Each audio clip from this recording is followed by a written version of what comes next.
दर्शकों, आप सभी का स्वागत है न्यूज़ डीएनएन की खास पेशकश लेट्स डिफीट कोरोना। कोरोना को हराना है, कैसे हराना है, कई बार हमारी बातचीत हो चुकी है। इसी सिलसिले को आज आगे बढ़ाते हुए आज हम बातचीत करने जा रहे हैं डॉक्टर अजय मरवाहा जी से, जो कि किडनी रिलेटेड बीमारियों के स्पेशलिस्ट हैं। डॉक्टर साहब, बहुत बहुत स्वागत है आपका न्यूज़ डीएनएन में।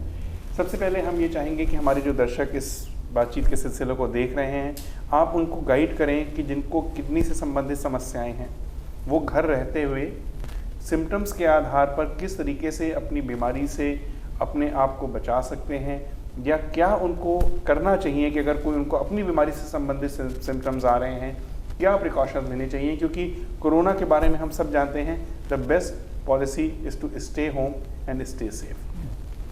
विवेक जी, आपने ठीक कहा, इस महामारी का एक ही इलाज है, स्टे होम स्टे सेफ। पर क्योंकि किडनी के पेशेंट्स होते हैं, स्पेशली जो डायलिसिस वाले होते हैं जी, उनको तो घर से बाहर निकलना पड़ता है डायलिसिस करवाने के लिए, हफ्ते में 2 बार या हफ्ते में 3 बार। वो तो घर में नहीं रह सकते हैं, उनको हॉस्पिटल तो आना ही पड़ेगा। और यही पेशेंट हैं जो इम्यूनोसप्रेस्ड रहते हैं, जिनके अंदर इन्फेक्शन होने के चांसेस ज़्यादा होते हैं।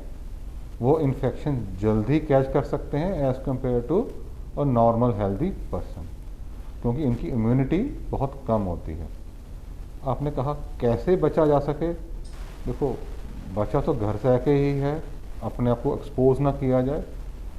लिमिट, जब भी आपने डायलिसिस कराने जाना है तो अपना मास्क पहन के जाना है, प्रॉपर सैनिटाइज हाथ धोने हैं, हॉस्पिटल जाके भी हाथ धोने हैं, और बेस्ट है कि समय समय अनुसार रेगुलर डायलिसिस करवाना है। जैसे ही आपने डायलिसिस मिस किया, आपके अंदर पानी की मात्रा बढ़ी, आपका सांस फूलना शुरू हो जाएगा, आपकी लंग्स वेट हो जाएंगे, chances of getting infections becomes more easier. तो आप ज़्यादा प्रॉब्लम में हो जाएंगे। आप रात को इमरजेंसी में जाना पड़ेगा, सांस फूलेगा, तो कोई सोचेगा कोविड है, कोई सोचेगा नॉन कोविड है। इससे आपके लिए मुश्किल और बढ़ जाएंगी।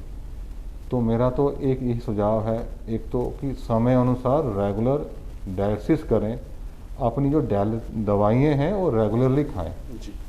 अपना जो पानी की मात्रा है कम से कम करें, ताकि आपका 2 डायलिसिस के बीच में जो वज़न बढ़ता है वो कम से कम बढ़े, सो डैट आपके लंग्स ड्राई रहें, वेट ना रहें, ठीक है, आपको सांस ना चढ़े। तो और तीसरा है खाने पीने का। आप जो डाइटिशियन के हिसाब से जो डाइट आपको रिस्ट्रिक्टेड है, आप प्लीज़ उस चीज़ को रिस्ट्रिक्ट करें। जैसे कोई पोटेशियम वाले पदार्थ हैं आज के इस मौसम के अंदर, आम, तरबूज, खरबूजा, आलू बुखारा, लीची, ये सब के सब बंद कर देने चाहिए, इनका सेवन नहीं करना चाहिए। इससे मुश्किल ज़्यादा बढ़ेगी, पोटेशियम बढ़ेगा तो सांस फूल जाएगा, आपको भागना पड़ेगा। फिर बताऊं, जैसे ही कोई भी मरीज़ किसी हॉस्पिटल में फूलते हुए सांस के साथ आता है, थोड़ा गला खांसी आती है, सबसे पहले आज के सिनेरियो में हर के दिमाग में अंदर सेकंड डाउट आता है, कहीं कोविड ना हो, कहीं उसकी इन्फेक्शन ना हो। तो वो हॉस्पिटल में के जाने के बाद मुश्किलात बढ़ जाती है, उसको आइसोलेट करना पड़ता है, सारा असेस करना पड़ता है।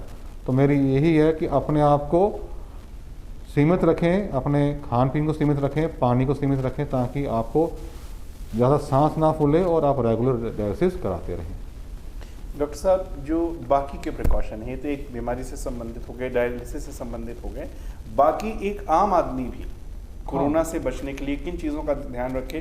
क्योंकि अस्पताल अगर डायलिसिस के लिए आना है वो तो आना ही है, लेकिन इसके बीच में भी बड़ी सारी चीज़ें होती हैं जिससे उसने अपना बचाव करना। वो घर में रहें, अपना टाइमली हैंड वॉश करें जी, आप जो नॉर्मल डाइट लें, अपनी व्यायाम करें। सबसे बड़ी बात यह है कि आज समय में अगर आप योगा करते हैं, थोड़े बॉडी की इम्यूनिटी बढ़ाते हैं, तो वो रेगुलरली करें।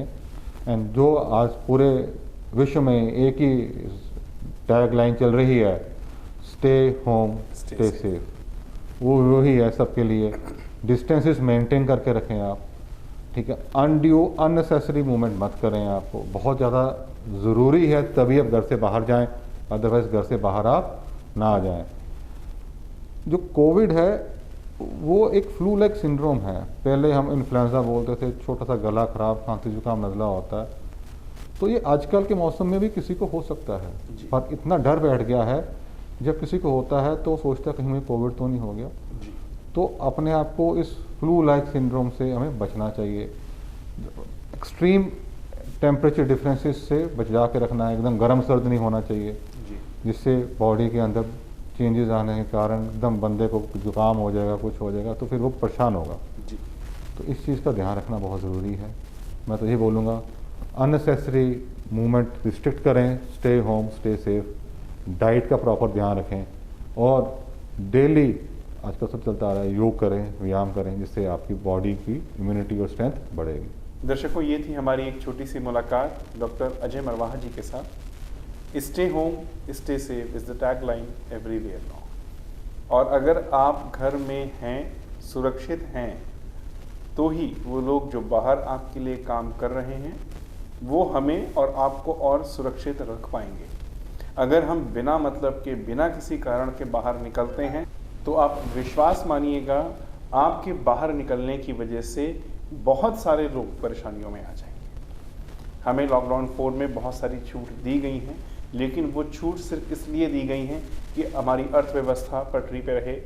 हमारे भाई बहन जो बिल्कुल बेरोजगार हो गए थे, जिनके पास कोई संसाधन नहीं रह गए थे रोटी खाने के लिए, उनको एक अवसर मिले कि वो बिल्कुल एक दिशा निर्देश के अनुसार काम करें, अपने घर परिवार को सुरक्षित रखें, उनकी रोटी पानी को सुरक्षित करें। और सबसे पहले जो हमारा दायित्व है वो हमारा अपने प्रति है, अपने समाज के प्रति है और परिवार के प्रति है। तो हम सब आपसे रिक्वेस्ट करते हैं, please stay home, stay safe. Doctor Ajay, आपने समय निकाला इस मुहिम के लिए, आपका बहुत बहुत धन्यवाद। Subscribe to our YouTube channel News DNN by clicking the bell icon. Don't forget to like, comment and share.